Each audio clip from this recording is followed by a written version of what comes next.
Hello, we're back. Today's day 7 through our journey of the Book of Proverbs, and I hope everybody's doing great. Um, today's Good Friday, and I hope everybody is enjoying this Holy Week.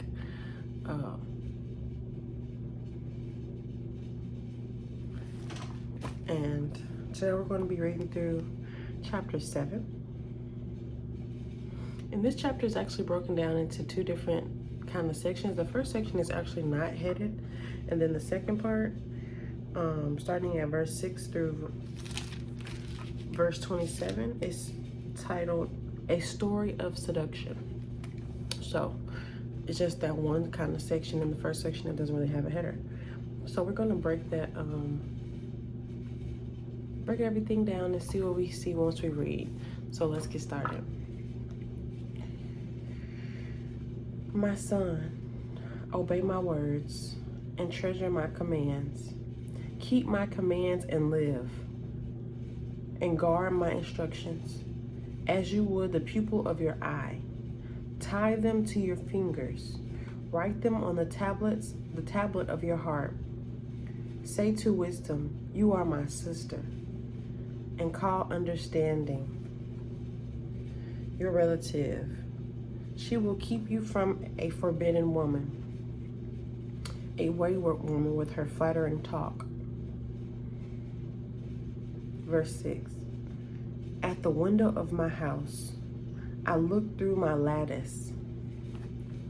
I saw among the inexperienced, I noticed among the youths, a young man lacking sense. Crossing the street near her corner,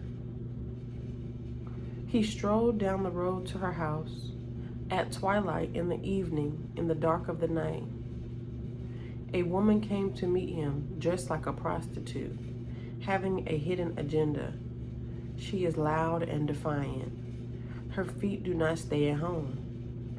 Now in the street, now in the squares, she lurks at every corner. She grabs him and kisses him. She brazenly says to him, I've made fellowship offerings. Today I filled my vows. So I came out to meet you, to search for you, and I found you. I've spread coverings on my bed, richly colored linen from Egypt. I've perfumed my bed with myrrh, aloes, and cinnamon. Come, let's drink deeply of love making until morning. Let's feast on each other's love. My husband isn't home. He went on a long journey. He took a bag of silver with him, and he will come home at the time of the full moon. She seduces him with her persistent pleading. She lures with her flattering talk. He follows her impulsively like an ox going to the slaughter, like a deer bounding toward a trap, until an arrow pierces its liver, like a bird darting into a snare. He doesn't know it will cost him his life. Now, sons, listen to me, and don't pay attention to the words of my mouth.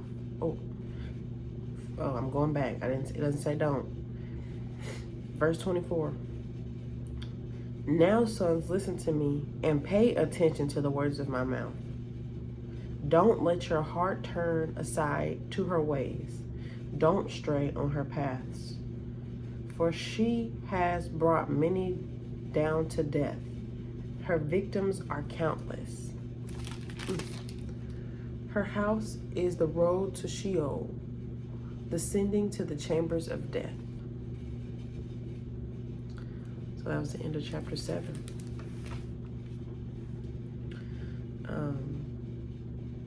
Very poetic, poetic knowledge, really. So everybody let me know what you all think of this chapter. What did you take from it? I know everybody has their own idea of seduction and what that means, and it talks about prostitution pretty much, and everybody has their own idea of what that is and their own morals about that. I can understand the person having to do what they have to do, but at the same time, God is telling us about how he feels about those things and what they lead to, and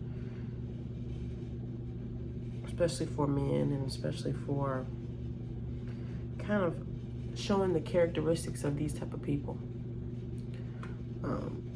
In verse 7, it says, I saw among the inexperienced, I noticed among the youths, a young man lacking sense. So it's just showing that he was young, he was inexperienced. A more experienced person would probably know, okay, this probably won't be my best decision to make today. And it might not lead me to where I want to be led to, or am I even being led by anything? You know, because whatever happens, happens once you put your decision into it. So that's really it. That's my take. And I got a lot of good knowledge from this chapter. So let me know what you all got. Just put it down in the comments below.